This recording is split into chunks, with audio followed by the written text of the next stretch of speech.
Welcome back, my friends, to episode 13 of George's GLP-1 journey, where science meets real life, one injection, one meal, and I guess one surprisingly nerdy deep dive at a time.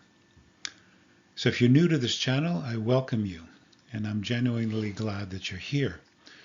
So go ahead, if you would, and hit that little subscribe button and ring that little bell, so that you don't miss any of our weekly episodes of this GLP-1 adventure that we're taking together.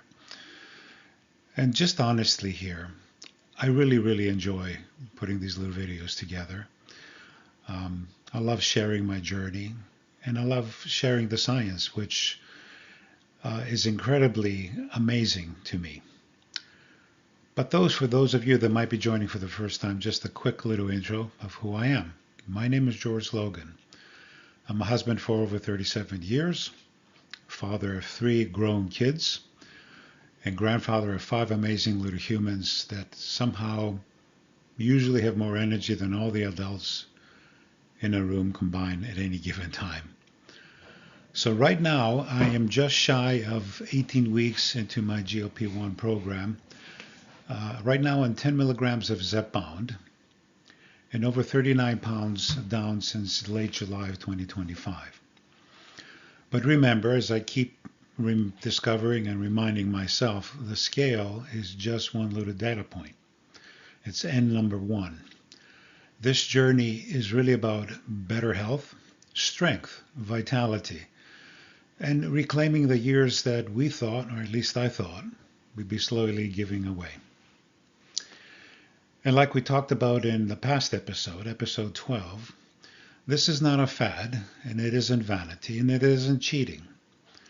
GLP-1 medications are FDA-approved treatments for the chronic progressive disease of obesity, recognized as such by the American Medical Association, the World Health Organization, and just about every modern medical organization that cares to look at the data. So this channel is about understanding the science, using the tools we have wisely, and doing it with just a little bit of humor and a whole lot of honesty. So today we move on to the next item on my GLP-1 Morning Supplement Stack. And if you saw my last episode, you've seen the chart, you know the list. And today we're going to spotlight a surprising favorite. Nutritional Yeast. Yes, this is that little cheesy tasting yellow flake supplement that looks like it came straight out of a 1970s health food store. But don't let the looks fool you. Nutritional Yeast is packed with protein, with B vitamins, minerals, and some genuinely impressive beta-glucans, which we'll talk about, that science has a lot to say about. So if you would, grab your coffee or your green tea or other favorite beverage and settle in, because we're going to break down what nutritional yeast actually is, why it earned a spotlight in my morning routine, and the evidence behind the benefits it might offer, especially for us seniors that might be in a GLP-1 journey.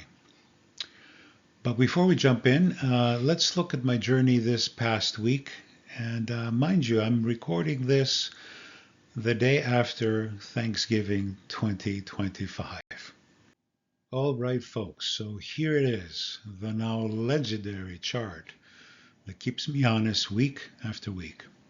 Again, no filters, no fancy editing, no, maybe the scale is broken excuses, just the raw, the glorious, the sometimes humbling numbers. In this week's weigh-in, a total loss of 39.2 pounds and about 1 pound down from last week, which keeps my overall average at roughly 2.2 pounds per week since this whole adventure began. Now, full honesty time. This weigh-in happened less than 24 hours after the great Thanksgiving feast of 2025. Well, yes, somehow I managed to gain 1.6 pounds in one day, which I'm pretty sure it's a new Olympic record. And before anyone asks, yes, I did exercise furiously. About 800 calories burned. Rower, walking, resistance training, lots of it. But my body was like, hey, calm down, buddy. I'm still processing these delicious carbs. We'll talk again tomorrow. And honestly, with a menu like ours, who could blame it? Sweet potato casserole, mashed potatoes, homemade stuffing courtesy of my good friend Michael, who made it from scratch, zesty carrots, a crowd favorite, apple pie, pumpkin chocolate bread, thank you, Eleanor, and a list longer than the arm that was holding my very enthusiastic fork. The food was just absolutely incredible, as it is every year. But yes, I enjoyed a little too much of that Thanksgiving magic. But if GLP-1 history tells us anything, that little weight bump, it usually disappears in a day or two. Okay, all right, enough about the feast. Let's get back into the fun part, digging into the science behind another of my morning stack supplements, nutritional yeast. Let's jump in. Okay, so let's start with the basics. What exactly is nutritional yeast? Nutritional yeast comes from a species called Saccharomyces cerevisiae. Say that 3 times fast. This is the same broad yeast family used for baking and brewing. But in this case, it's grown specifically for nutrition, not for making bread rise or beer bubble. And here's the key difference. This yeast is inactive, meaning it can't ferment anything. So you don't have to worry. You're not going to turn your morning shake into a sourdough starter. Nutritional yeast is naturally rich in protein and B vitamins and minerals. And most brands, and there are several out there, also fortified with vitamin B12, which is a great bonus, especially for those who are older on a GLP-1 medication, or don't always get enough B12 from our food, and that's not difficult to do. It also contains yeast-derived beta-glucans. These are compounds known for supporting immune function, and we'll get into the science a little later. But best of all, it's a low-calorie but very high in nutrient density, which is what you want when you're on GLP-1 medication. Again, it makes it a smart little add-on to a morning routine. So the question is, how is it actually made? I had that question, so I had to look it up. And it's pretty straightforward. The yeast is grown in large vats or fermenters, usually on a sugar-rich medium like beet molasses or sugarcane. And when it reaches the right stage, it's heated to a certain temperature, and that deactivates it. So it can't rise, it can't bubble or ferment. Then it's washed, it's pasteurized, it's dried and flaked or powdered. I use a flaky kind. And if the brand fortifies it, like mine does, the B vitamins are added during this finishing stage. And the result is that bright yellow cheesy flakes almost taste like Parmesan that most of us recognize. It's nutritious, it's shelf stable, and it's ready to sprinkle on just about anything. Next, let's talk about why nutritional yeast earns a place in my morning supplement stack from a protein and micronutrient standpoint. First, nutritional yeast provides complete protein. What that means is that it contains all 9 essential amino acids, which isn't true for most plant proteins, but yeast proteins are quite unusual. They're structured more like animal protein when you look at the amino acid profile. There was a laboratory analysis published by Cabrera and friends in 2019 in the Journal of Food Composition and Analysis that showed that yeast-derived proteins score quite higher in essential amino acids. It also has high digestibility, which is very important, often reaching a PDA-CAS score close to 1, That's a score that measures protein, which is the same scale used for evaluating high-quality proteins like eggs, which I had this morning, and dairy. And this makes it especially helpful for seniors, or really for anyone on GLP-1s who need easily absorbable protein to support lean body mass, which is quite important. All right, so let's talk about B vitamins. Most nutritional yeast sold today is fortified with vitamin B12, which is quite a big deal because B12 is one of those nutrients many older adults struggle to absorb just from food alone. So according to a clinical absorption studies that were summarized in a paper by O'Leary and Saman in 2010 in Nutrition Reviews, fortified B12 is highly bioavailable, often more than food-based B12. Now, nutritional yeast is also naturally rich in other vitamins like B1, B2, B3, and B6, all of which play critical roles in mitochondrial energy metabolism. Now, there was a comprehensive review by Stover and Friends in 2017 in the Annual Review of Nutrition that highlights how these B vitamins support ATP production. Remember, ATP is basically your energy for your entire body. That's how you get energy. It also supports nervous system function and also healthy glucose metabolism. And finally, it supplies important trace minerals like selenium and zinc, which support antioxidant defenses and immune health.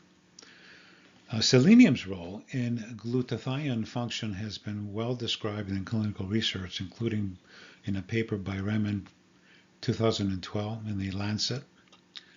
So in one small serving, you get high-quality protein, energy-supporting vitamins, and essential trace minerals, all of which matter even more during weight loss.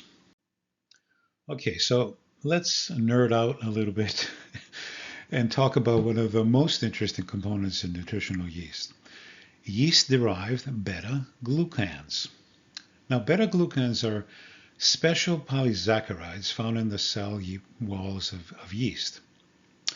And unlike many plant fibers, these specific beta-1,3 and 1,6 glucans have been shown to meaningfully strengthen innate immune responses.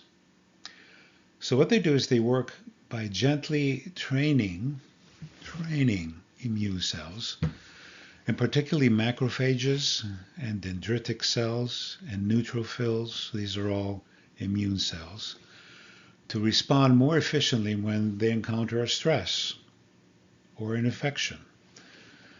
And this isn't just speculation. It comes from controlled human trials. And this includes Auginger et al., 2013, in the European Journal of Nutrition, and Talbot in 2012 in the journal Sports Nutrition and Therapy.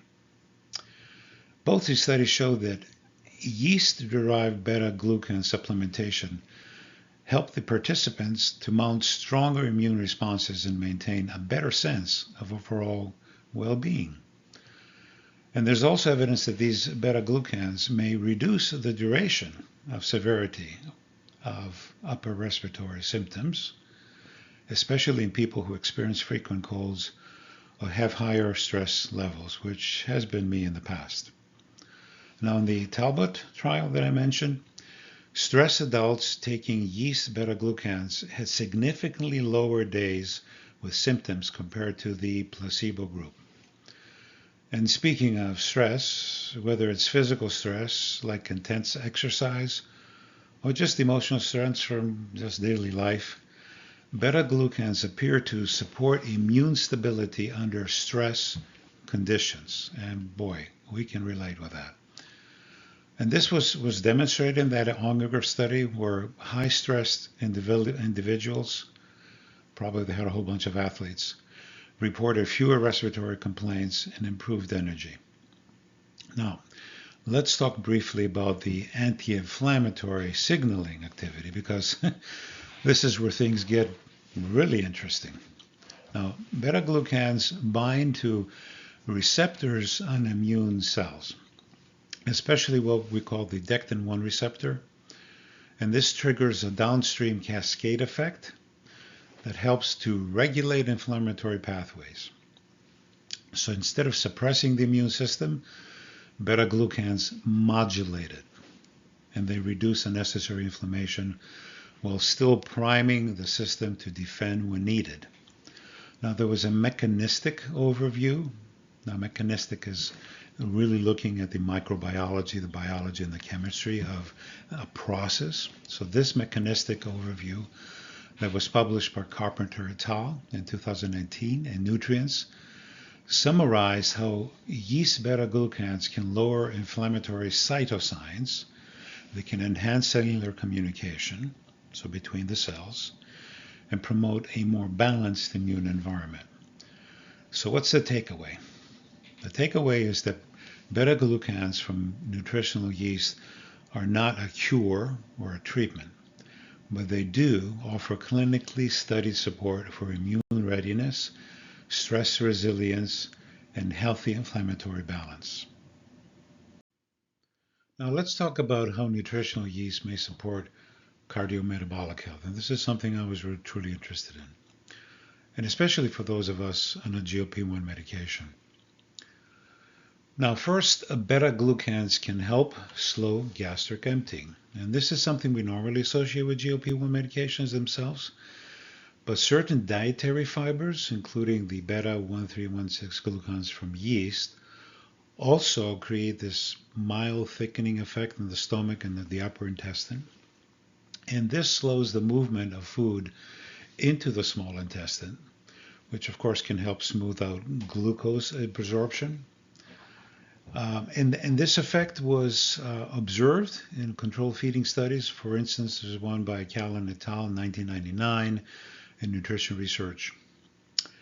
And because of this delayed emptying, yeast beta-glucans may support a healthier post-meal blood sugar response, not just by lowering blood sugar directly, but by moderating the rise. And several metabolic studies in mixed fiber diets support this pattern, including some early glycemic work summarized in Wollover and Friends, 2010, Diabetes Research and Clinical Practice. Now let's expand on this satiety component, because this is where nutritional yeast really quietly shines. Nutritional yeast combines two satiety-promoting elements. Number one, you've heard this before, high protein content.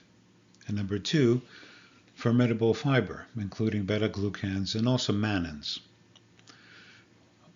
You know all this, probably if you've been listening to this channel for a while, that protein triggers satiety through the gut-brain pathways, including GLP-1, PYY, and cholecystokinin, which is CCK. And meanwhile, fermentable fibers slow digestion, and they stimulate short-chain fatty acids. You've heard me talk about those before. And these are produced in the colon by our healthy bacteria, especially propionate and butyrate. And butyrate is worthy of its own little dig in at some point. I'll do that in the future, because just amazing things happen by these short-chain fatty acids that are actually produced by the bacteria, the healthy bacteria in our gut. All right, so propionate and butyrate, they interact with receptors like GPR41 and GPR43, and these promote feelings of fullness. Now, human trials using yeast fiber blends showed increased satiety ratings and reduced latter meal calorie intake, most notably in controlled behavioral research such as the Wollover and Friends 2020 study, and follow-up studies also involving yeast fiber-enriched meals. So, while nutritional yeast is not a weight loss supplement, Its protein plus fiber combination supports the same systems that GLP-1 medications already leverage, just in a gentler food-based way. And finally, let's talk about B vitamins, because this part is often overlooked. The B complex, so especially B1, B2, B3, and B6, not so much B12, this complex plays central roles in mitochondrial energy production, assisting with carbohydrate metabolism, with electron transport, and the ATP generation. And this is especially relevant during weight loss, where energy efficiency truly matters. Now, a comprehensive overview of these pathways is well summarized in Stover and Friends, 2017 Annual Review of Nutrition. And really taken together, Nutritional Yeast offers a mild but meaningful metabolic nudge. A slower rise in blood glucose, a bit more satiety, smoother digestion, and also better nutrient support for energy production. These are all helpful components to a GLP program. Okay, next let's talk about safety and tolerability, because anytime we add something new to our supplement routine, especially when you're on a GLP-1 medication, it's worth asking how well it plays with the rest of the system. So first, nutritional yeast is generally well tolerated in healthy adults. And it's been used for decades in clinical nutrition, especially in vegetarian and older adult populations, and it has an excellent safety profile. Again, remember, this is an inactive yeast, so it won't ferment in your gut, and it won't behave like baking yeast or brewer's yeast. And second, nutritional yeast is fully compatible with GLP-1 medications, including Zepbound that I'm on, or other agents in the same class. And there are no known interactions with GLP-1 receptor agonists. In fact, the added protein, the B vitamins, and the beta-glucans may actually naturally complement the metabolic changes you're already experiencing when on GLP-1 medication. Now, you can see some mild GI discomfort in a small percentage of people, and this usually shows up like gas, kind of a little bit of mild bloating or some rumbling in the gut, especially if you increase the dose quickly or if your digestive tract is already kind of sensitive to fermentable fibers. So it's really not dangerous. It's just something to be aware of. And if you're sensitive, starting with a teaspoon instead of a tablespoonful, which is what I do, can make all the difference. Okay, so one point that sometimes gets overlooked. Some brands are fortified with synthetic folic acid, while others are unfortified and just rely on the natural folate. And neither is inherently good or bad. It just depends on your personal preference and any guidance from your doctor, especially if you're managing methylation-related conditions. And talking about doctors, and something that I failed to say earlier, I am not a doctor, and I'm certainly not your doctor. I'm just a biological scientist that loves to get into this stuff, and I'm also on a GLP-1 journey. So please, you need to consult with your own doctor whenever you are adding a supplement or considering a supplement. And finally, nutritional yeast is quite easy to incorporate. And most people, they take 1 or 2 tablespoonfuls per day. You can sprinkle it on eggs, which I haven't done before. You can sprinkle it in vegetables and salads, incorporate it in soups. You can even blend it into a protein shake, which is kind of what I do. And it gives a slightly cheesy and savory flavor, and it works both in hot and in cold dishes. So overall, safeful. It's very safe. It's simple. It's well tolerated. And it's quite easy to fit into a GLP-1 friendly lifestyle. So after going through all of that science, here's the practical question. Why is nutritional yeast part of my GLP-1 morning supplement stack? Let's count them off. First, it gives me high quality protein in a small, easy to use serving. When you're on GLP-1 medication and losing weight, protecting your muscle mass becomes a top priority, especially for our seniors. And nutritional yeast delivers a complete protein, as we talked, with excellent digestibility, which helps support the goal without adding a lot of calories. Second, number 2, it's one of the most reliable sources of B vitamins, generally, especially B12, if you're using a fortified version. And these vitamins support mitochondrial energy production, something we really notice during weight loss when our bodies are adapting to new metabolic signals. Number 3, the beta-glucans in nutritional yeast provide subtle but meaningful boosts for both immune function and metabolic balance. This is not a drug, it's not a treatment, but a gentle food-based support system that aligns very nicely with the biological pathways that GLP-1 medications already influence. Number 4, it's nutrient-dense and extremely practical. Just 1 or 2 tablespoonfuls in the morning gives you protein, gives you B vitamins, minerals, fiber, and also immune active compounds, all for a very small calorie cost. I think my tablespoonful is 20 calories. That's a great return on investment. And finally, it helps with satiety. So that combination of protein plus the fermentable fiber adds a bit of staying power in your morning meal. So it's not dramatic, but it's noticeable. And when you're working with a changed appetite on GLP-1s, those little nudges really matter. So that's why it's in the stack. Simple, safe, nutrition dense, easy to use, and it's backed by solid nutrition science. And that's a small change with a surprisingly big ripple effect. All right, my friends.